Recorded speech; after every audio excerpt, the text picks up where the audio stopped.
Imagine Earth's orbit as a high-speed orbital highway. For decades, we've sent satellites up there without much thought for their retirement. But in 2026, we've finally reached a sustainability tipping point. The space debris crisis is no longer a future problem, it's a daily operational reality. Commercial satellites are losing coverage access at an alarming rate.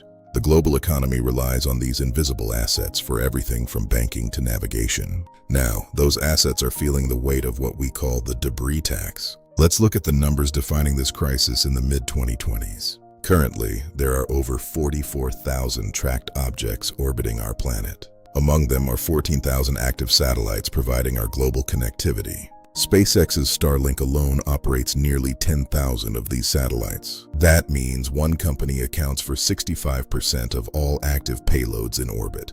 But the real danger isn't just the large tracked satellites. It's the estimated 1.2 million pieces of lethal non-trackable debris. These fragments are between 1 and 10 centimeters, too small to track, but big enough to destroy. They travel at speeds up to 10 kilometers per second, roughly 22,000 miles per hour. At that speed, even a tiny speck has the kinetic energy of a hand grenade. There are also over 140 million fragments smaller than a centimeter. Each one is a potential bullet in a high-speed orbital shooting gallery. This density has brought us to the edge of the Kessler Syndrome. The Kessler Syndrome is a self-sustaining chain reaction of collisions. It happens when debris creates more debris faster than nature can remove it. In 2026, experts warn we are living in an orbital house of cards. We track this risk using something called the crash clock. CRASH stands for collision realization and significant harm. It calculates the time until the first collision after a loss of operator control. In 2018, this window was estimated at 164 days.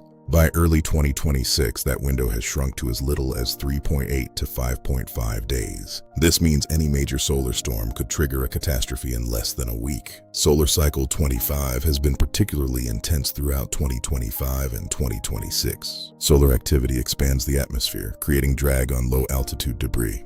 While this helps clear the junk, it also knocks active satellites out of their orbits. This creates conjunction hotspots where satellites are forced to dodge debris. These hotspots are most dense between 500 and 1,000 kilometers in altitude. If a major collision happens here, that band of space could be unusable for decades.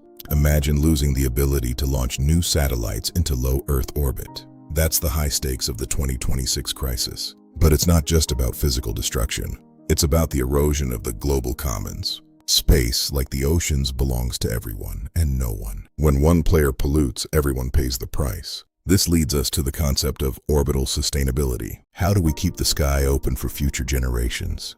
First, we must understand the maneuver fatigue facing operators. In 2025, Starlink satellites performed roughly 300,000 avoidance maneuvers. That is a 50% increase compared to just 1 year prior. Each maneuver consumes precious fuel stored on the satellite. When a satellite runs out of fuel, it becomes a zombie payload. These zombies are some of the most dangerous objects in orbit today. They drift aimlessly, waiting for a collision to happen. For commercial companies, this crisis is an economic nightmare.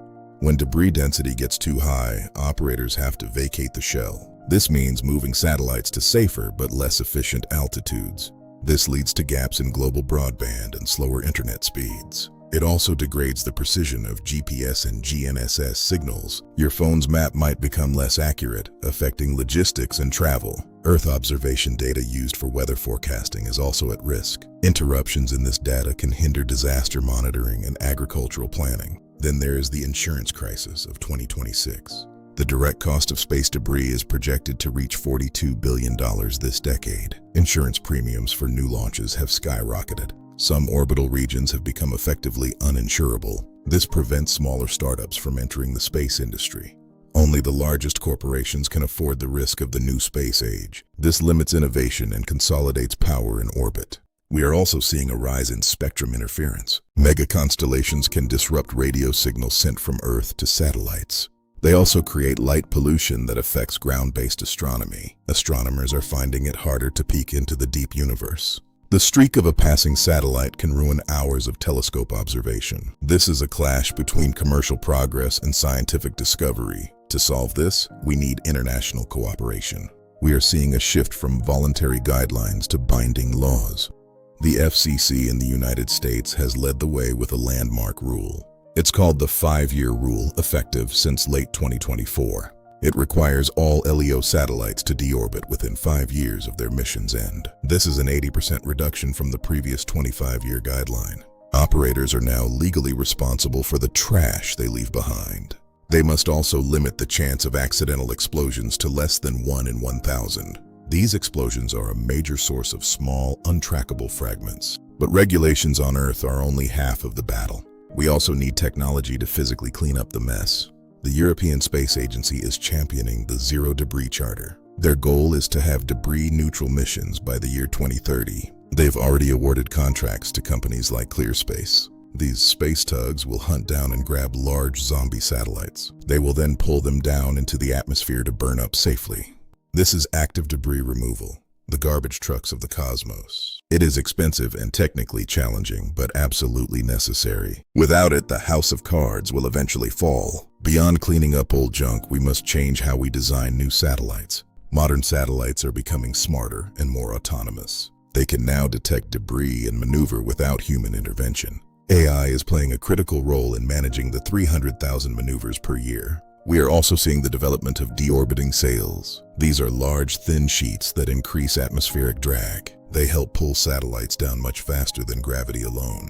Some companies are even testing space harpoons and orbital nets. These sound like science fiction, but they are becoming reality in 2026. Another solution is the use of refueling stations in space. If we can refuel a satellite, we can extend its mission and its maneuverability. This reduces the number of new launches needed to maintain coverage. But as more countries enter space, tensions are rising. China's Guowang and Amazon's Project Kuiper are launching thousands of satellites. This leads to crowded orbits and potential political friction. Who gets the best orbital slots? And who is responsible for the cleanup? These are the diplomatic questions of the 21st century.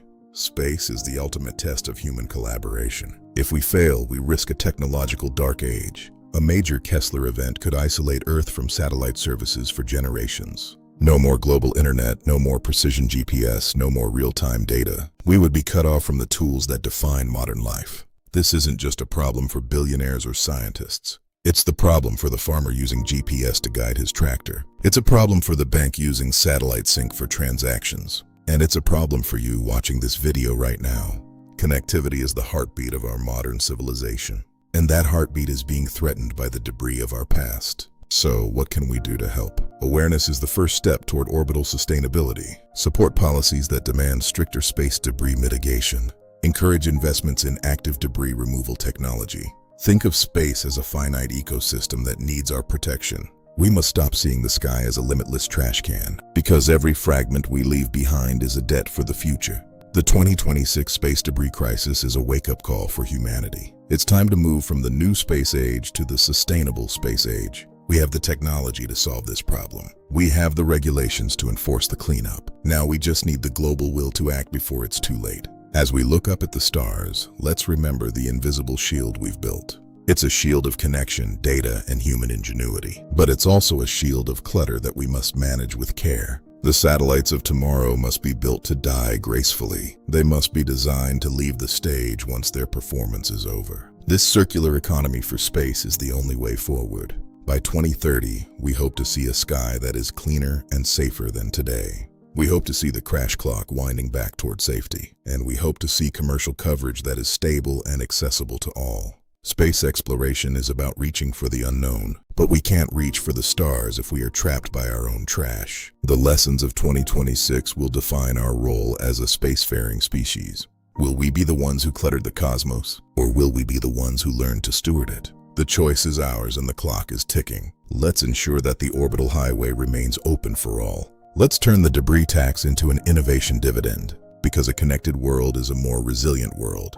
And a resilient world can solve any crisis, even one in orbit. Thank you for joining us on this educational journey. If you found this information valuable, please share it. Education is the fuel for real-world change. Stay curious about the science and the systems that power our lives. Keep an eye on the sky, but keep your feet grounded in sustainability. Because we only have one Earth and only one sky to share. The 2026 crisis is our chance to do better, to be smarter, more responsible, and more cooperative.